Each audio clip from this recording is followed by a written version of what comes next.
Hi, this is Mardi once again and welcome to my channel.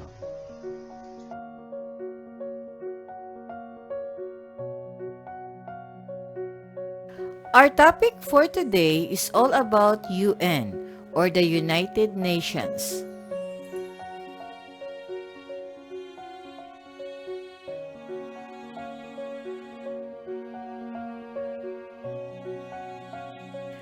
Ang United Nations ay isang international na organisasyon na itinatag noong October 24, 1945. The United Nations was the second multi-purpose international organization established in the 20th century that was worldwide in scope and membership. Ang hinalinhan nito, ang Liga ng mga Bansa, ay nilikha ng Treaty of Versailles noong 1919 at binuwag noong 1946. Headquartered sa New York City, ang UN ay mayroon ding mga panrehiyong tanggapan sa Geneva, Vienna at Nairobi. Ang mga opisyal na wika nito ay Arabic, Chinese, English, French, Russian at Spanish. According to its charter, the UN aims to save succeeding generations from the scourge of war, to reaffirm faith in fundamental human rights, to establish conditions under which justice and respect for the obligations arising from treaties and other sources of international law can be maintained, and to promote social progress and better standards of life in larger freedom. Bilang karagdagan sa pananatili ng kapayapaan at seguridad, ang iba pang mahalagang layunin ay kinabibilangan ng pagpapaunlad ng pakikipagkaibigan sa mga bansa batay sa paggalang sa mga prinsipyo ng pantay na karapatan at pagpapasya sa sarili ng mga tao, paggamit ng pandaigdigang kooperasyon upang malutas ang mga internasyonal na problemang pang-ekonomiya, panlipunan, pangkultura at makatao, paggalang at pagtataguyod ng mga karapatang pantao at nagsisilbing sentro kung saan maaaring ugnayin ang mga bansa ang kanilang mga aksyon at aktibidad tungo sa iba't ibang layuning ito. Ang UN ay bumubuo ng isang kontinuum sa liga ng mga bansa sa pangkalahatang layunin, instruktura at mga tungkulin. Many of the UN's principal organs and related agencies were adapted from similar structures established earlier in the century. Sa ilang mga aspeto gayunpaman, ang UN ay bumubuo ng isang napakaibang organisasyon, lalo na tungkol sa layunin nitong mapanatili ang internasyonal na kapayapaan at seguridad at ang pangako nito sa pang-ekonomiya at panlipunang pag-unlad. Ang mga pagbabago sa likas na katangian ng mga internasyonal na relasyon ay nagresulta sa mga pagbabago sa mga responsibilidad ng UN at ang mga kagamitan nito sa paggawa ng desisyon. Ang mga tensyon sa Cold War sa pagitan ng Estados Unidos at Unyong Sobyet ay lubhang nakaapekto sa mga tungkulin ng seguridad ng UN sa unang 45 taon nito. Ang malawak na dekolonisasyon pagkatapos ng ikalawang digmaang pandaigdig sa Africa, Asia at Gitnang Silangan ay nagpalaki sa dami at kalikasan ng mga isyong pampolitika, pang-ekonomiya at panlipunan na kinaharap ng organisasyon. Ang pagtatapos ng Cold War noong 1991 ay nagdala ng panibagong atensyon at apila sa UN. Sa gitna ng lalong pabago-bagong geopolitical na klima, there have been new challenges to establish practices and rules, particularly in the areas of conflict resolution and humanitarian assistance.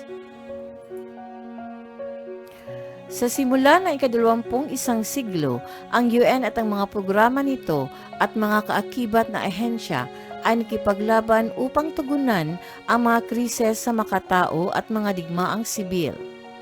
Unprecedented flows of refugees, the devastation caused by the spread of AIDS, global financial disruption, international terrorism, and wealth disparities between the richest and the poorest people in the world.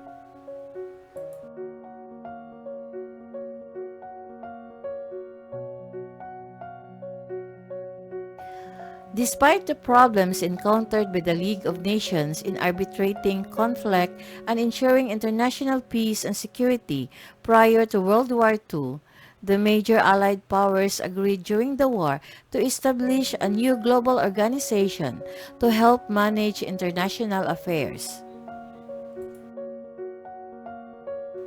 This agreement was first articulated when U.S. President Franklin D. Roosevelt and British Prime Minister Winston Churchill signed the Atlantic Charter in August 1941.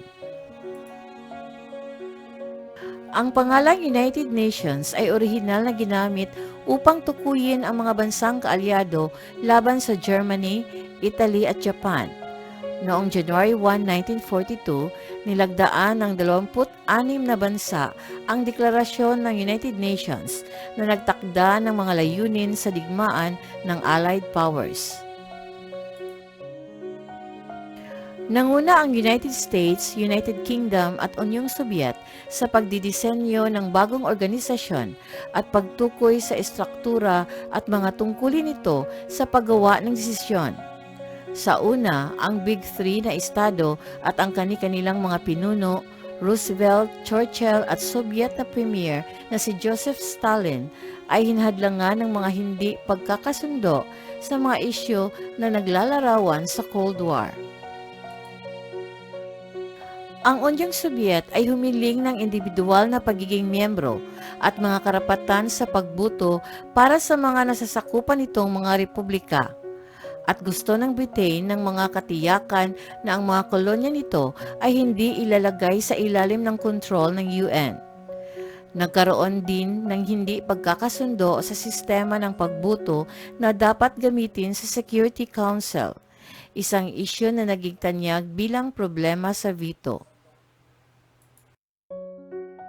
Ang unang malaking hakbang tungo sa pagbuo ng United Nations ay ginawa noong August 21 hanggang October 7, 1944 sa Dumbarton Oaks Conference, isang pagpupulong ng mga diplomatikong eksperto ng Big Three Powers kasama ang China, isang grupo na madalas na itinagang Big Four na ginaganap sa Dumbarton Oaks, isang ari-arian sa Washington, D.C. Bagamat ang apat na bansa ay sumang-ayon sa pangkalahatang layunin, instruktura at tungkulin ng isang bagong organisasyong pandaigdig, natapos ang conference sa gitna ng patuloy na hindi pagkakasundo sa pagiging miyembro at pagbuto. Sa Yalta Conference, isang pulong ng Big Three sa isang Crimean resort city noong February 1945, inilatag ni Roosevelt, Churchill at Stalin ang batayan para sa mga probisyon ng charter na naglilimita sa otoridad ng Security Council. Bukod dito, naabot nila ang isang pansamantalang kasunduan sa bilang ng mga Republikang Soviet na bibigyan ng mga independenteng miyembro sa UN.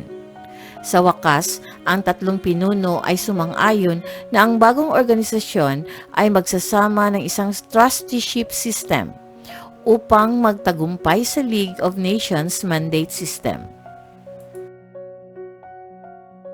Ang mga panukala ng Dumbarton Oaks na may mga pagbabago mula sa Yalta Conference ay naging batayan ng mga negosasyon sa United Nations Conference on International Organization na nagpulong sa San Francisco noong April 25, 1945 at gumawa ng panghuling charter ng United Nations. The San Francisco Conference was attended by representatives of 50 countries from all geographic areas of the world, 9 from Europe, 21 from the Americas, 7 from the Middle East, 2 from East Asia, and 3 from Africa, as well as 1 each from Ukrainian Soviet Socialist Republic and the Belarusian Soviet Socialist Republic, in addition to the Soviet Union itself, and 5 from British Commonwealth countries. Poland, which was not present at the conference, was permitted to become an original member of the UN. Security Council veto power among the permanent members was affirmed, though any member of the General Assembly was able to raise issues for discussion. Ang iba pang mga isyong pampolitika na nalutas sa pamamagitan ng kompromiso ay ang papel ng organisasyon sa pagtataguyod ng pang-ekonomiyang at panlipunang kapakanan, ang katayuan ng mga kolonyal na lugar at ang pamamahagi ng mga trusteeship, ang katayuan ng mga kaayusan sa rehiyon at pagtatanggol at pagningibabaw ng great power laban sa pagkakapantay-pantay ng mga estado.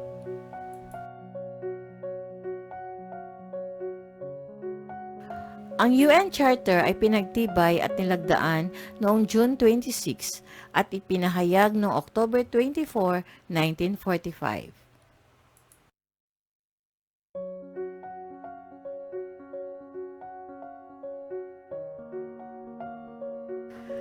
Thank you very much for watching. And according to Thomas Paine, it is not in numbers but in unity that our great strength lies.